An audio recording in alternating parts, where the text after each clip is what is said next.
Bueno, antes que nada, gracias por venir. Su asistencia es muy valiosa en un día especial como el día de hoy, que seguramente vamos a tener varios en el transcurso del año. ¿No? Pero las líneas telefónicas nos facilitan mucho el traslado si tenemos antelación de hacer. Para los que no nos hemos visto la primera vez, no estamos viendo la primera vez en Teóricas, mi nombre es Patricia Velasco, tengo la especialidad en medicina interna y siempre abordamos los temas de microbiología con la posibilidad de hacer un abordaje en bacteriología clínica aplicada, que es lo que nos interesa mucho saber como médicos que son. Independientemente de la especialidad que así ustedes elijan o si quieran hacer médicos generales, que estudian muchísimo los médicos generales, porque el especialista es bien interesante, ¿no? Soy cardiólogo y a veces cardiólogo solo existe la persona, su corazón y no hay más. Médico general ve bebé, mamá, niño chiquito, adolescente, adulto mayor, de toda la economía. Entonces, además, hagan lo que hagan, se van a dar cuenta que todos se infectan. Y después en el transcurso de los años, cuando estén en tercero, cuarto y quinto, van a ver que todos se infectan. Y la parte de microbiología y bacteriología les ayuda y les guía mucho a seguir procesos y eventos. ¿A qué nos vamos a referir la clase de hoy? A lo que es microbioma. Acuérdense ustedes que siempre desde que hemos sido chiquitos hemos tenido la idea de que cuando nos hablan de bacteria, la bacteria es mala.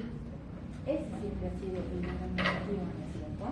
Todos dicen, cuidado, esté ahí, está lleno de bacterias ahí en un parque. Pues sí, no, un parque no es estéril, tiene que haber bacterias, ¿no es cierto? Y las bacterias están en todas partes. Pero lo que nosotros hoy debemos dejar de lado es pensar que todas las bacterias son malas. Y esto es debido al concepto de microbioma que hay. En enero, febrero, a marzo, que es hoy día, ¿cuántas veces han estado ya así? Su silencio dice que siguen contando, ¿no? Y cuando están así, se sienten personas solas, ¿verdad? Pero ¿cuál es la buena noticia? Que no están solos, están así. Eterno amor que es los microorganismos que nacen y van a morir por ustedes, que son los microorganismos de nuestro microbioma. Y esto, lanzado hace años, miren, en 2007, casi al año ya van a ser 20 años. ¿Dónde estaban ustedes en 2007? Estaban gateando, seguro. A ver, bien, si ustedes gatearan sin sentido, ¿no? Había científicos de los Institutos Nacionales de Salud que promovieron el estudio a partir del proyecto del microbioma humano, porque veían que nosotros tenemos un montón de bacterias, pero que lo interesante era saber que por qué esas bacterias no nos enfermaban y por qué nosotros teníamos la capacidad de albergar esas bacterias que también nos podían proteger.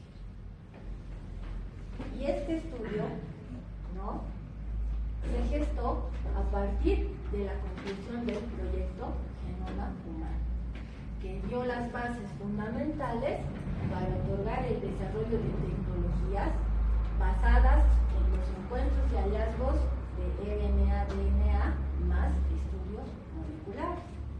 Y gracias a esto se inicia este proyecto del microbioma humano, donde, haciendo un resumen de conclusión, uno de los primeros hallazgos importantes fue la relación de bacterias que había con nuestras células eucariotas. El año pasado ustedes han llevado histología, ¿no? Y han visto la variedad de células que tenemos distribuidas en nuestro cuerpo. Todo nuestro cuerpo.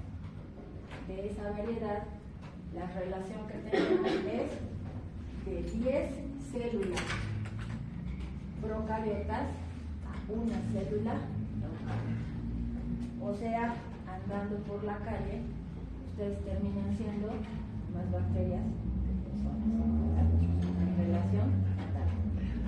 Y esta relación fatal se divide. ¿Y en qué se va a dividir? En una clasificación de tener un microbioma central o nuclear y tener un microbioma secundario. Pero si se fijan en esta lámina simple, el macro, el grueso del microbioma, a un 95%, está constituido en regiones súper pobladas. ¿Como cuáles? ¿No? Nuestro sistema respiratorio alto, el aparato digestivo, cavidad oral hasta recto, con la fundamental participación del colon y la piel. Es donde vive la mayor cantidad de microorganismos comensales que viven con nosotros, ya sin hacernos daño. Ahora, y el resto llamado secundario están en las otras áreas y regiones que poseemos. Pero esas bacterias no están ahí solo existiendo, tienen funciones bien dadas y bien determinadas. Funciones de actividad metabólica e inmunitaria y factores de protección. Las bacterias en una protección es muy interesante, porque aquí dice diversidad taxonómica. Hasta en eso son bien organizadas. Las bacterias son como ustedes ahorita ahí. Uno a uno son diferentes. Uno a uno son diferentes. Diversidad taxonómica. Y siendo diferentes, no generan eventos problemáticos para nosotros y están funcionando para generar un bienestar. Pero ojo, eso está muy referido a dónde está viviendo ese microbioma. Si el microbioma sale del lugar donde le corresponde estar, va a generar problemas en otro lado. Ejemplo, si hay una Escherichia coli uropatógena que es llevada por arrastre del perine e ingresa vía urinaria, estaba en intestino sin hacer nada. Estaba ahí. Pero entrando a vía urinaria donde no es su hábitat y no es parte del microbioma, ingresa y genera infecciones bacterianas. Si yo veo que hay microorganismos cutáneos, yo tengo lesiones de piel, esos microorganismos que ahorita están sobre todos nosotros en nuestra piel ingresan a un estrato que no les corresponde, van a generar infecciones como celulitis. Entonces, están en un sitio para cumplir su función y si posiblemente son llevados a otro, pues van a causar daños y problemas. Ahora, ¿qué es el microbio? La microbiota es una comunidad de microorganismos que están en un determinado lugar. Y cuando hablamos de microbioma, nos referimos a qué cosa están haciendo funcionalmente esos microorganismos que se encuentran en esa región. Entonces, cuando tengan tiempo libre, no, porque súper ocupados ya deben estar, van a ver cómo hay estas lecturas, ¿no? El eje intestino-cerebro, por ejemplo, es muy impresionante, porque los microorganismos pueden activar o pueden defender desde nuestro intestino a través de elementos enviados por el torrente vascular hasta nuestro sistema nervioso. Ojo que no estamos diciendo que los microorganismos están viajando en nuestro sistema nervioso, porque eso causaría meningitis, sino elementos que están produciendo, y es lo que está causando el bienestar. De ahí en más, que van a ver ustedes que todos estos años, a partir de ese primer estudio que ustedes han visto en 2007, la parte de microbioma prácticamente es un mundo terrible. Para cuando ustedes estén en internado ya, van a ver que la lectura ha avanzado 3 veces más de lo que hay ahora, porque se ha visto las relaciones que tienen con enfermedades que pueden agudizar o que pueden cronificar dependiente de la alteración del microbioma. ejemplo terrible. Si ustedes al azar entran a Google y buscan microbioma y enfermedad, les va a salir una lista así, donde esa lista ya no es posiblemente, probablemente, ya no es. Son cosas que han estudiado los científicos y han comprobado que evidentemente es así. Y eso de los cambios de microbiota y demás, ¿de qué depende? Depende de cosas que nosotros no podemos modificar, como nuestro crecimiento y desarrollo, hasta cosas donde sí nosotros tenemos casi el deber de controlar y equilibrar. Ejemplo, si se dan cuenta aquí, miren, son diferentes grupos etarios, ¿no? Un bebé va siendo niño, va siendo adulto y anciano. De ahí que los puntitos de colores que ustedes ven significan grupos taxonómicos bacterianos. Y si se dan cuenta, de bebé a adulto han cambiado, ¿no es cierto? No están los mismos colores. Entonces eso significa que el microbioma se ha ido modificando. Técnicamente se menciona que un niño a los 3 años ya tiene el microbioma técnicamente de un adulto. Que de ahí en más, cómo lo cuidan sus papás, en el aspecto alimenticio fundamentalmente va a depender que mantenga o vaya cambiando este microbioma. Pero aún así, en el crecimiento nosotros estamos expuestos a muchas cosas como parte de nuestro desarrollo. Ejemplo, cuando se pasa de niño a adolescente, ¿no es cierto? Tenemos el nacimiento, tenemos ya un crecimiento donde las hormonas de diferenciación van cambiando, ¿no? Entre varones y mujeres. De ahí que cuando una mujer deja de menstruar, empieza a tener mayor cantidad de infecciones urinarias porque se ha detenido el eje hormonal y no hay estrógenos, progesteronas para alimentar el lecho del introito vaginal, donde tiene que haber abundante cantidad de lactobacilos y bifidobacterias que van a evitar el ingreso de microorganismos. Entonces eso va cambiando, que eso ha incrementado y ha sido un buen hecho cuando ha empezado su etapa menstrual. Entonces, todo ese cambio va a depender, incluida la villa de nacimiento, que ahorita vamos a ver. Pero esto, al margen de tener una fisiología normal que nos acompaña, va a estar expuesto a cosas bien interesantes.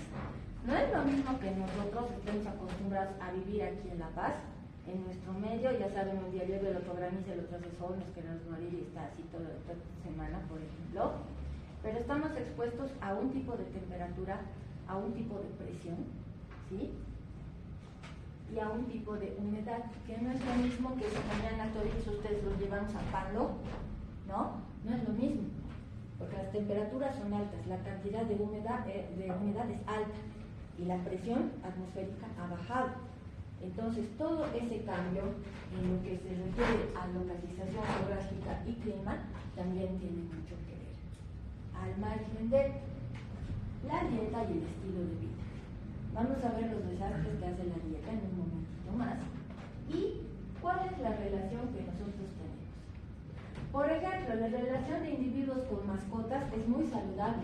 No es una recomendación tener mascotas, porque nos adapta a muchas cosas. O como estado de salud últimamente. Sí he tenido exposición permanente, prolongada, automedicada de antimicrobianos. Eso también va a actuar contra los microorganismos que tengo. Porque acuérdense que el antimicrobiano no entra pues a nuestro organismo y a buscar, tú eres bueno, tú eres malo, tú eres bueno, tú eres malo. Entra a destruir, está hecho para hacer destrucción con bacilos gram negativos y punto. Pero entonces, ¿por qué no nos pasa más cosas? Porque la relación que hemos encontrado, las bacterias que viven con nosotros son de millones a billones. La carga bacteriana infecciosa va a ser así, y nuestros bacilos gram negativos, que por ejemplo también van a ser atacados por ese antibiótico, va a ser así. Entonces van a ser eliminados, pero va a quedar esta parte. Esta parte va a renovar la microbiota. Entonces, por eso es que el antibiótico está creado para ese espectro de bacterias patógenas, pero no es que las va a entrar a seleccionar al cuerpo humano, ¿sí? Esto, en su libro, en el Jarrett's está. en tablas.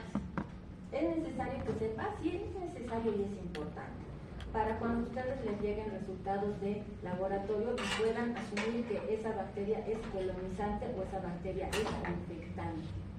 ¿Sí? Cuando sea colonizante o infectante, ustedes van a poder determinar un buen tratamiento antimicrobiano.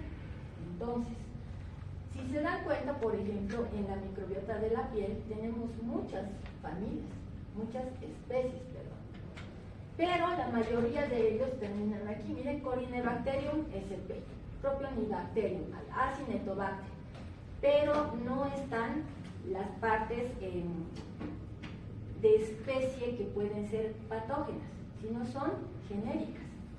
Y estas bacterias genéricas viven con nosotros.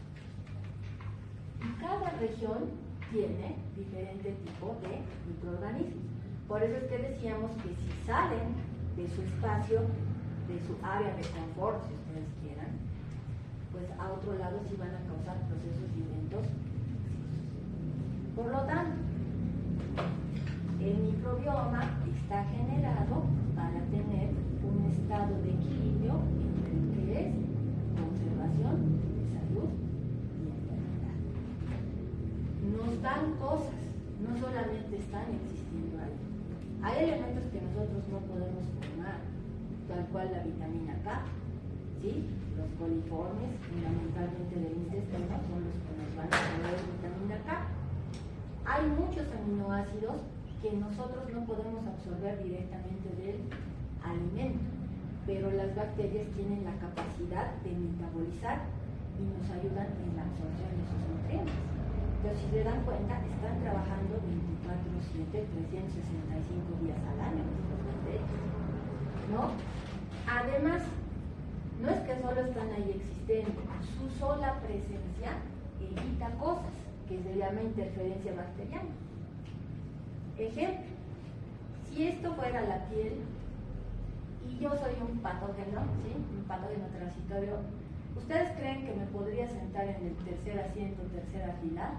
No, porque está ocupado. Y eso hace la interferencia. Evita que un patógeno venga y se quede ahí y empiece a hacer fisión binaria. ¿Listo? Y además, ¿cómo yo voy a evitar que no seamos así, hoy día 100, mañana 500 y demás? Porque hay inhibición mutua. Entre ellos, entre esas especies, entre esos géneros de diversidad taxonómica, empiezan a controlarse mutuamente en cantidad, porque saben qué lechos deben ocupar y en qué cantidad deben estar. Entonces no es un crecimiento indiscriminado y además tienen la posibilidad de generar ellos mismos bacteriocinas, y estas bacteriocinas, al ser elementos que funcionan como unos antimicrobianos, pónganle, mutuamente se controlan y evitan que patógenos en cargas bacterianas pequeñitas vengan a generar los problemas y prácticamente los van eliminando. Entonces, son formas en las cuales actúa nuestro microbioma. ¿Qué tiene que ver el nacimiento? El nacimiento tiene que ver mucho, ¿sí? Ustedes me han dicho que estaban haciendo el 2007. Muchos de ustedes deben saber si han nacido por parto o por cesárea, ¿no ven? Deben de preguntar a su mamá. De aquí, ¿quién sabe que han nacido por cesárea? Han nacido por cesárea. Pero de ahí a que les digan a los de parto ahorita, ¿recuerdan el momento que estaban pasando por el banal del parto? No va a ocurrir, ¿no ves? En 2007 apenas se han acordado, pero se van a acordar. Pero tiene mucho que ver. ¿Y cuál es la explicación? El nacimiento es un acto fisiológico. Nosotros, como personal de salud, intervenimos en el acto fisiológico al generar un parto seguro. Pues si se ponen a pensar en las poblaciones muy lejanas, en esas tribus de no contactados y demás, pues no existe médico ni personal de salud, ¿no es cierto? Entonces hay matronas o la persona la mayor de la casa, generalmente las abuelitas, eran las que hacían nacer las bobitas. ¿Por qué? Porque es un acto natural. Nosotros hacemos un acto natural en colaboración con un acto seguro. El bebé que está aquí de lo más feliz, en el momento del parto, atraviesa este canal para salir. Y si se dan cuenta, sus ojitos, su nariz y su boca están en contacto con el microbioma de la mamá. Y que hemos dicho que tenía la mamá a nivel del introito vaginal, tenía lactobacilos, ¿no es cierto? Y este bebé adquiere esos y otros microorganismos en el momento que está pasando. Por eso, cuando ustedes atiendan partos, que van a atender muchos, se van a encontrar con estos escenarios, ¿no es cierto? Si se dan cuenta, este puede ser un parto domiciliar. Van a atender varios partos domiciliares cuando vayan a la comunidad. Entonces, ustedes se llevarán, ¿no?, sus guantecitos, cosas así para ayudar, y van a proteger lo que es el perine, que muchas veces porque la mamá puja, a veces también presenta defecación al mismo tiempo. Entonces, por eso se protege. Y el bebé va a ir recorriendo el canal del parto. ¿Para qué? Para que luego está afuera ya el abocamiento primario con su mamá. De ahí, si se dan cuenta, la pielcita está en contacto con la piel de la mamá y ya tiene nomás sus microorganismos. Aquí están siguiendo con el transcurso del nacimiento, cortando el cordón umbilical, y viene una parte que es esencial, que es al abocamiento, a la lactancia materna inmediata. Y ahí el bebé adquiere microorganismos de la piel, de la areola de la mamá, y microorganismos que vienen en el calostro, además de inmunoglobulina que viene también en el calostro, y luego al pasar los días ya empiezan a tomar la leche. Diferencia con cesárea. La cesárea es un acto quirúrgico mayor, y si nos habla de un acto quirúrgico mayor, significa que va a ser en quirófano. Y si va a estar en quirófano, desde ya ustedes pensarán la primera diferencia. Todo estéril, si se ponen a fijar. Están ahí los obstetras, guante estéril, bata estéril, campo estéril, instrumental quirúrgico estéril, más que antes se ha realizado una muy buena anticesia de la mama para bajar la carga bacteriana cutánea, ¿no? Y puedan hacer el abordaje por planos de incisión. Entonces, el bebé cuando nazca, si se dan cuenta, va a estar expuesto a microorganismos, pero de la piel de la mamá. Pero de todas maneras no va a ser pues una gran cantidad, porque es un acto que debe ser manejado en franca esterilidad. Luego el bebé sale, si se dan cuenta todo sigue siendo estéril. Lo propio, se ve lo que es la placenta, el cordón umbilical, y se hace el abocamiento a seno materno, que es lo fundamental, donde el bebé sigue adquiriendo microorganismos, pero siguen siendo de la parte cutánea. Entonces, ahí está la primera gran diferencia. Si ustedes se fijan, visualmente hay una gran diferencia de microorganismos. Los neonatos nacidos por vía vaginal albergan comunidades, ¿no?, de lactobacilos, bacteroides, bifidobacterias y microbacterias. Es a lo que va a estar en contacto el bebé. Mientras que los neonatos nacidos por cesárea, que ha estado su mamá en la piel, hemos visto. Luego en el abocamiento a seno materno, piel de mamá. Entonces, estafilococo, corynebacterius, propionebacterius. Si se dan cuenta, el mundo bacteriano de su microbioma, del primer microbioma adquirido por el bebé, es diferente en la parte de cuestión de cómo ha nacido su bebé. Los microorganismos son diferentes. Y luego, a modo que pasan los días, el bebé va adquiriendo más microorganismos. ¿Por qué? Porque entre que le agarran, la mamá le habla, el papá, los tíos, la abuelita, todo por vía respiratoria, lo que van hablando, ¿no? Y va adquiriendo, ¿no?, los microorganismos de otro tipo, como Neisseria sp, no son meningitis ni gonorrea, son Neisseria sp, moraxelas, difteroides. Y cuando viene el evento más bonito, que es, no sé si pueden ver desde ahí, ¿qué hay aquí? Muy bien, ¿no? No sé si ustedes tienen hermanitos chiquititos. ¿Tienen hermanitos así bebés? Sí, pobrecitos los que tienen, porque 24/7 chillan a estas abuelitas que están tocando sus dientes. A ver, pregúntenles a sus mamás, cuando nacen mis dientes, ¿cómo eran? Sus mamás ni se van a querer acordar. todo el día llora, pero les cuesta su encía, le duele su encía, todo porque está brotando. Entonces hay dos cosas, ¿no? Los bebés generalmente están así con su manita, y es otra forma de recambio. Pero además, a esta altura, este bebé ya recibe papillas. ¿Eso qué significa? No se le da el alimento esterilizado a un bebé, ¿no? Está con las bacterias que tenga que estar. Y aquí va adquiriendo otro tipo de microorganismos y va modificando la cantidad, bacterium, rota, carnosita. Y los microorganismos que predominan en la faringe van a ser microorganismos que se van a quedar con el bebé hasta que sea, ¿no? Estreptococos hemolíticos, los alvemolíticos, neiserias, estafilos, difteroides, los que traía y arrastraban el agua. Por eso es que veíamos esos puntitos de colores, cómo cambiaban cuando ya era niño y adolescente, porque están exponiéndose a otro tipo de microorganismos. Y aquí tiene que primar, como ya estamos creciendo y estamos recibiendo alimento, ¿sí? Es bien difícil tener una alimentación saludable. El ejemplo de ustedes, uno de los peores, los más mal alimentados, ¿no? de la comunidad estudiantil universitaria terminan siendo los de medicina. Están todo el día en la universidad haciendo y deshaciendo. Entonces, ¿qué van a comer? Una comida chatarra, ¿no? Los fritos y demás de las casas de afuera al paso. Muy raros son los que se traen su comidita, su tupper, sus ensaladas, sus frutas y demás.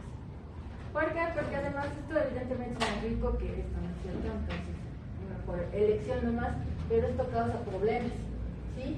¿Por qué? Porque al tener este desbalance ya, tenemos un desequilibrio entre grandes familias intestinales. Y ahí vamos a ver cómo Firmicutes y bacteroidetes, por ejemplo, empiezan a tener este desequilibrio. Cuando son niños y adolescentes, debe prevalecer más la cantidad, por ejemplo, de bacteroidetes y Firmicutes. Pero cuando voy comiendo mal y alimentándome mal, esto va poniéndose así. Y empezamos a tener el sobrepeso y la obesidad. Y eso asociado a los síndromes metabólicos. Y eso es netamente por el alimento que va modificando la cantidad y el equilibrio de los diferentes grupos bacterianos que habitan naturalmente en nuestro intestino. En la vía intestinal, nuestra principal barrera, como ustedes pensarán, es el estómago, porque hay secreción ácida, ¿no? Y el estómago, al tener un evento de ácido clorhídrico que va emanando, muy pocos microorganismos sobreviven ahí, excepto cuando ya les toca llevar en teórica, van a ver que el Helicobacter pylori es alguien que va, habita y se hace un espacio tranquilamente ahí generando lesiones a nivel de estómago. Pero van a ver que, por ejemplo, en este lado del continente termina siendo todavía un patógeno. Hay lugares como en Japón, por ejemplo, donde ya lo han determinado como parte habitante de su microbiota normal, pese a que genera este tipo de lesiones. Y eso lleva a que la cantidad total de personas pues tiene el Helicobacter dentro del ámbito estomacal. En el intestino vamos modificando numéricamente, desde millones a billones. Y aquí fundamentalmente cumple un rol fundamental lo que es el intestino grueso. En el intestino grueso vamos a tener la mayor diversidad y cantidad de microorganismos de todo el tracto digestivo. Y gracias a esto nosotros vamos a poder tener un desarrollo metabólico adecuado. Por lo tanto, ¿cómo podemos categorizar las funciones de nuestro microbioma? ¿No? Principales funciones, lo que tiene más, ¿cuáles son sus principales funciones? La protectora, que ya habíamos hablado que por su sola presencia, ¿no es cierto?, el microbioma va a generar un evento de protección. Las funciones, donde va a evitar que microorganismos patógenos, ¿no?, adquiridos en la dieta, adquiridos en el agua, en todo lo que sea, puedan llegar a producir algún evento. ¿Por qué? Porque si aquí nosotros tenemos, miren, aquí está la luz intestinal, el epitelio, la lámina propia y este es el intestino, nuestras bacterias que están puestas aquí tienen la capacidad de ir eliminando las bacterias que están siendo invasoras. Pueden la bacteria querer llegar al sitio para generar una éstasis y la bacteria la desvía o genera elementos, ¿no?, que van a generar toxicidad en estas bacterias patógenas. Entonces las van a empezar a eliminar y era lo que decíamos, ¿no es cierto? Las bacterias son unas producidas. Entonces tiene un efecto protector.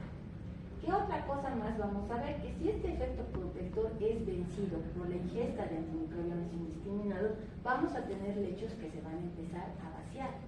Y cuando se empieza a vaciar un lecho intestinal, porque ha estado expuesto a una cantidad elevada de antimicrobianos, ¿qué es lo que va a ocurrir? Va a ocurrir que todo esto que ustedes ven aquí es una mucosa terriblemente inflamada. Entonces van a decir, doctora, su paciente está con mucha diarrea, ustedes preguntarán cuántas veces al día y si esta diarrea tiene flemas o mocos, porque van a tener pacientes que van a estar así como nosotros, ¿no?, que pueden errarnos, pero también van a tener pacientes en cuidados intensivos o van a tener pacientes que están postrados, que no pueden comunicarse, pacientes con secuela, virus que requieren bañar y demás, y ahí la dicen o el en enfermería les va a decir cómo está la calidad de heces. Y lo ideal es hacer cultivo para ver las clostridium difficile, pero a veces es más rápida la tira buscadora de toxina y muchas veces se solicita colonoscopia. Y esto es lo que hace y demuestra que todos estos puntos aquí que están viendo amarillos, miren, todas esas son conglomerados de bacterias patógenas, que en este caso es una diarrea por Clostridium difficile, que está generando lesión y que puede generar inclusive sangrado. Entonces, eso es lo que hace una exposición muy extrema a antimicrobianos, dependiendo del paciente. Antes se decía que la exposición de pacientes a antimicrobianos de muy amplio espectro podría generar este problema, pero se ha visto que el espectro es medio. Significa que si tengo un paciente con veneno, vancomicina, puede presentar este cuadro como si tengo un paciente con amoxicilina clavulanato, ¿no?, que es, digamos, más bondadoso que este, que es el que utilizamos para bacterias patógenas resistentes. Entonces, no es un cuadro que se va a dar a expensas de un solo tipo de antimicrobiano. Es de acuerdo al tipo del paciente, a la cantidad de días, la cantidad de asociaciones, el tiempo que ha estado expuesto. Van a tener pacientes complejos donde van a tener que rotar esquemas antimicrobianos, van a tener que, el paciente les va a decir, o el familiar, pero ¿por qué otra vez antibióticos? Si estaba con antibióticos, los que tienen infección urinaria, pero ahora tienen neumonía, ¿no?, que son las infecciones asociadas a atención de salud, las guías que hay, y es a otro germen. Entonces el ciclo de antimicrobiano tiene que seguir, pero a otro antimicrobiano, entonces la exposición aquí lo recuerda. Y ha habido este barrido y tenemos este tipo de eventos. Por eso es que el uso racional de los antimicrobianos está bien determinado para evitar este tipo de acciones que podemos tener con nuestros pacientes. ¿Qué más vamos a tener? Una función asociada a lo que es la educación o la protección del sistema inmune. Si se ponen a pensar, son bacterias que viven con nosotros, pero el sistema inmune está hecho en el pensamiento para actuar contra un antígeno. No necesariamente el antígeno tiene que ser una bacteria, un virus, un parásito, no. Tiene que ser algo que genere los requisitos y pueda considerarse como un antígeno. Por ejemplo, una persona que es alérgica a la penicilina, ese es su antígeno, ¿no?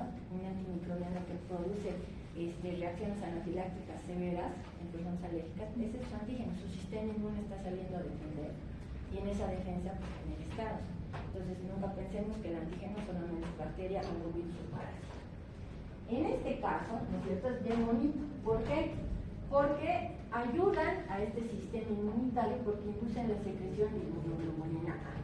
La inmunoglobulina A en su fase o en su estadio secretorio, inmunoglobulina A secretoria, es la que nos va a proteger en todo lo que hay mucosas. Y si ahorita mentalmente recorremos desde aquí con un scan, hay mucosas en los ojos vías respiratorias, tanto digestivo, intestinal, genitourinario, entonces está pues en muchas partes la IgA. ¿Y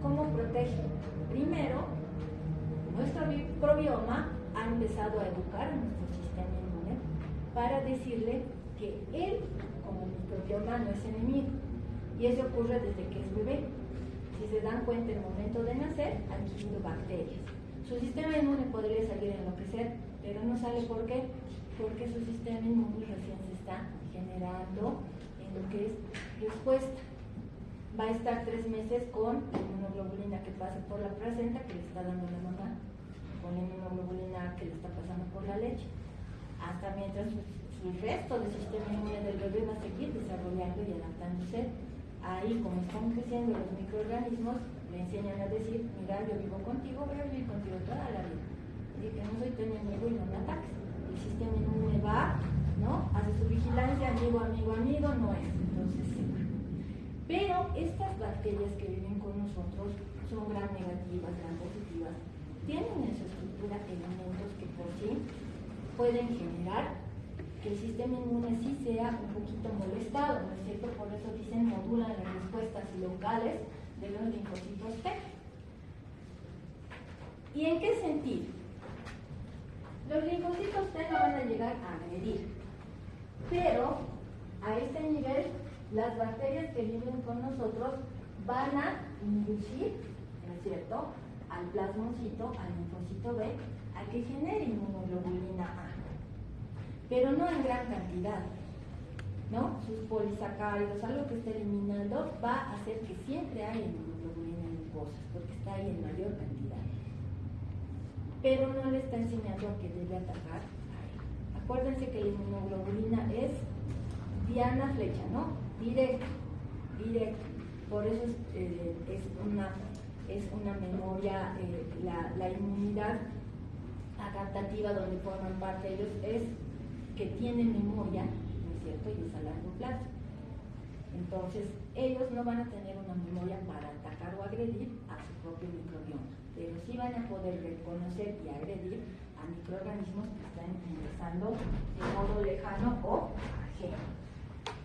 Ahora, tienen funciones metabólicas, ya hemos visto las protectoras, ¿no?, las adecuadas con el sistema inmunológico, y la función metabólica, que ya habíamos mencionado algunas cosas en el inicio de la teórica, que depende mucho del tipo de alimento que tengamos para que la función metabólica de estos elementos pueda ser efectiva para nuestro beneficio de organismo, donde todo lo que va a ser comida chatarra va a alterar este equilibrio y vamos a tener problemas de peso y obesidad. Además, que aquí vamos a tener problemas en la síntesis de otro tipo de elementos como proteína, folato y vitamina K. ¿Por qué? Porque está empezando a haber este cambio que hay. Aunque no crean, se han dado investigaciones bien interesantes de cómo viajan los elementos. En eso que les decía del eje intestino-cerebro, por ejemplo, la relación que hay casi directa de la alteración del microbioma intestinal con el Alzheimer, por ejemplo, es bien dada, porque los microorganismos en esta alteración intestinal eliminan toxinas que viajan por la circulación y van al sistema nervioso central y aceleran o promueven la profundidad de este síndrome de Alzheimer. Entonces, esta función metabólica está bien dada y bien determinada. ¿A qué punto? A que si estas bacterias en el alimento que nosotros tengamos puede contener algunos elementos carcinogénicos, las bacterias podrían tener la capacidad de metabolizar y eliminar estos. Entonces, el trabajo que tienen, si se ponen a pensar estas bacterias, es abundante.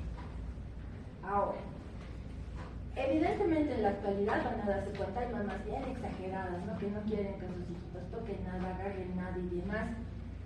Y eso está bien siempre y cuando sea medido. Que hay el otro grupo, ustedes en la calle siempre tienen que andar viendo, fijándose, mirando, y van a ver, están muchas veces las señoras vendiendo sus cositos, y su abuelita que está gateando está al lado, y está gateando en el suelo, y a veces se sientan y su manito va a la boca. Entonces no va a ser lo mismo, ¿no es cierto?, cuidar a mi hijito que no toque absolutamente nada, a que ese bebé tenga, ¿no?, sus manitos limpiecitas, y bueno, esté expuestos a cosas comunes y cotidianas que debe tener. Un microbioma es saludable a modo que va creciendo el niño, ¿no?, si comparte este hábito, si comparte este clima. Miren, tiene contacto con el suelo, tienen contacto entre hermanos, entre pares que están jugando, tienen mascotas, entonces se ve inclusive la menor capacidad de cuadros alérgicos en ellos. Es una diferencia que también se ha visto de un modo muy interesante, que los bebés que nacieron con cesárea tienen mayor propensión a tener cuadros de rinitis, alergia, asma y demás, ¿no? Por la desregularización inicial que han tenido en su microbioma. Entonces son propensos, no significa que van a ser, son propensos. Entonces, esta interacción hace que el microbioma en general sea muy saludable. Y finalmente vemos la piel es tal cual está la año. Miren, es una persona y nuestra piel es como si fuera otra persona. ¿Sí? Es algo que nosotros tenemos que cuidar mucho porque va a ser la puerta de entrada a muchos elementos patógenos. Esta microbiota general consta de varios grupos de bacterias que son comensales, que evitan que los patógenos lleguen y generen desastres. Pero, ¿sí? Tenemos que cuidar mucho de la microbiota transitoria. Desde esta mañana que ustedes han debido salir de su casa para venir a sus prácticas de la mañana, de la tarde, hasta ahorita que están sentados, han tenido un recambio de bacterias fenomenal, todas transitorias, que son microorganismos del común, de lo que se están apoyando en su pupitre, de lo que se han encontrado entre ustedes, de lo que se han abrazado, todo. Y estas transitorias muchas veces pueden generar la persistencia de agentes bacterianos y virales patógenos. Y por eso se llama transitoria, porque esto es eliminado con la higiene de manos, arrasado, y deja a nuestra microbiota en su lugar. ¿Sí? Estos transitorios se problematizan cuando se llegan a establecer y llegan a colonizar. El colonizante está ahí, existiendo, pero si este colonizante invade, se va a volver en infectante. Y eso es lo que tenemos que cuidar. En un lecho de piel vamos a tener virus, bacterias, miren, y todos estos sistemas de protección. Temperatura, el pH, la humedad. Ustedes se van a dar cuenta cuando llegue la época de invierno, ¿no? Ustedes van a lavarse las manos, van a estar todos haciendo sus actividades y van a ver que, por ejemplo, los que no tenemos la costumbre de ponernos crema cada rato, me lavo las manos con mi crema, estos lugares empiezan un día a ardernos y a dolernos y encontramos pequeñas rajaduras. Y eso es una puerta fundamental, así de abierta para los microorganismos. El microorganismo mide micras, pero si yo puedo ver aquí que se me está rajando mi mano, entonces pues, la puerta es gigantesca. Entonces debo cuidar todo este tipo de elementos para evitar el ingreso. Y ahí tienen que dar a la persona, en general ustedes mismos, que no haya este proceso. Cuando ustedes llaman a los yungas y les pican los mosquitos, ¿no es cierto? Su mamá les dice, no te rasques. Y lo primero que hacen, ¿qué es? Que no dan, su mamá les está riñendo, ustedes siguen así. Entonces están. ¿Y cuál es ese problema? Que en la punta de los dedos ustedes están generando lesión y miren, ya está eritematoso. Si está eritematoso significa que está inflamado. Si está inflamado, las células que están así juntas y están así abiertas. Y ahí van a poder acceder los microorganismos. Ni siquiera los transitorios conocen los microorganismos que son propios. Habíamos hablado que una bacteria que no está en su lugar aparece en otro, no sabe qué hacer y genera estos problemas, ¿no? Celulitis por estreptos, por estáfilos que viven cotidianamente en nuestra piel, que nosotros estamos profundizando su estancia, extendiéndola por el cascado. Es uno de los mecanismos. ¿Por qué? Porque ustedes también, cuando sean doctores y doctoras, van a poder indicar lo que es la actividad de diabetes. ¿No es cierto? Dice, colóquele una diabetes. Bueno. Va a venir la población de microorganismos y todos los que no son capsulados van a tener la posibilidad de generar el slime. Y cuando se genera el slime o biopelícula, lo que hace la biopelícula es proteger a su comunidad de bacterias para que hagan fisión binaria tranquilamente. Pero en algún momento se rompe y sigue habiendo esa proliferación. Pero esta proliferación se vuelve peligrosa en este sentido. ¿Sí? En el primer ejemplo, el rascado, ¿no? Por el acto mecánico introducía los microorganismos. Acá, para poner una bránula, se ha abierto un acceso a través de piel.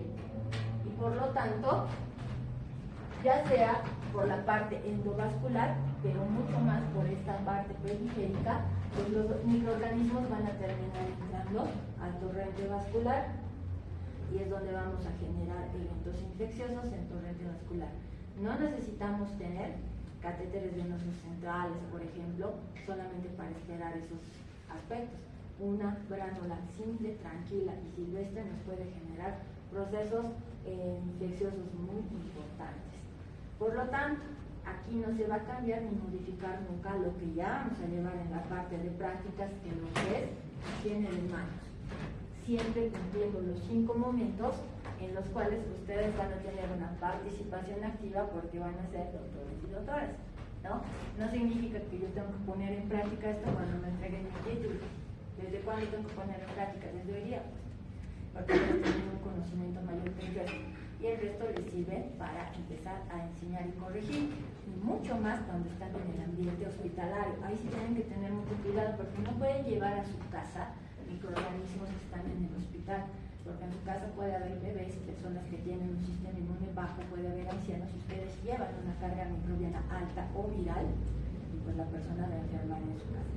Si se cumple la higiene de manos en estos momentos hospitalarios, por ejemplo, antes y después de entender al paciente, al estar en contacto con la atención directa del paciente, al estar en contacto con el entorno del paciente, al poder estar en contacto con los fluidos o elementos que estén manejando fluidos, no voy a tener ningún problema.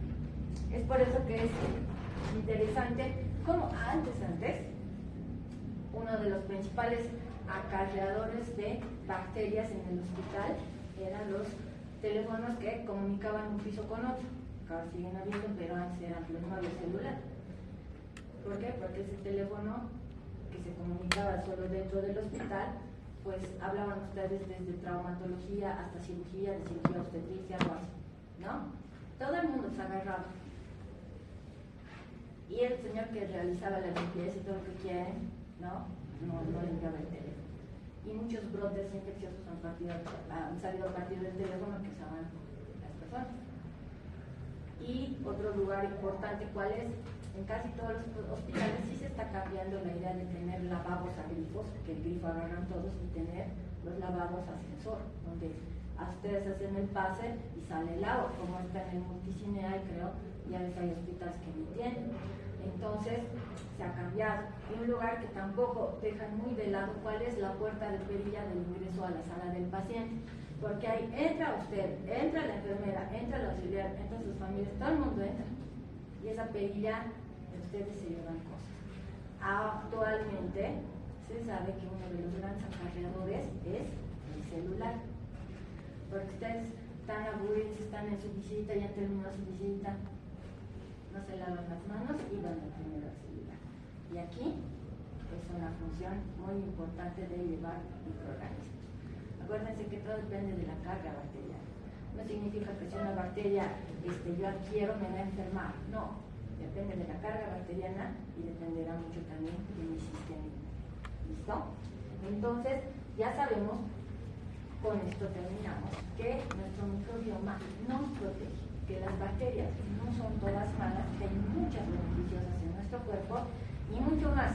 Si ustedes tienen familiares, amigos que estudian agronomía, ingeniería, química, cosas, y pregúntenles, muchas cosas sacan de las bacterias.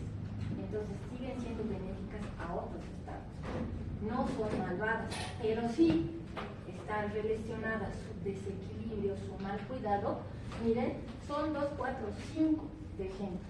Esta lista es mucho más de 25. Algunas enfermedades asociadas a la alteración del microbioma, eso significa de nuestras bacterias. Hígado graso no alcohólico, asociado a obesidad, asociado al asma, asociado a enfermedad celíaca, enfermedad inflamatoria intestinal, al síndrome metabólico, a descompensaciones de diabetes 2, ¿no? Entonces está relacionado a un montón de cosas.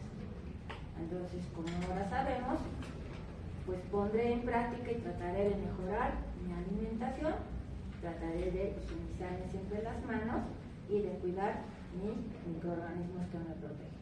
¿Listo? Muy bien. ¿Alguna duda o pregunta que tuvieran? Nada. Bueno, espero la siguiente teórica que tengan preguntas o dudas. ¿Listo? Vámonos.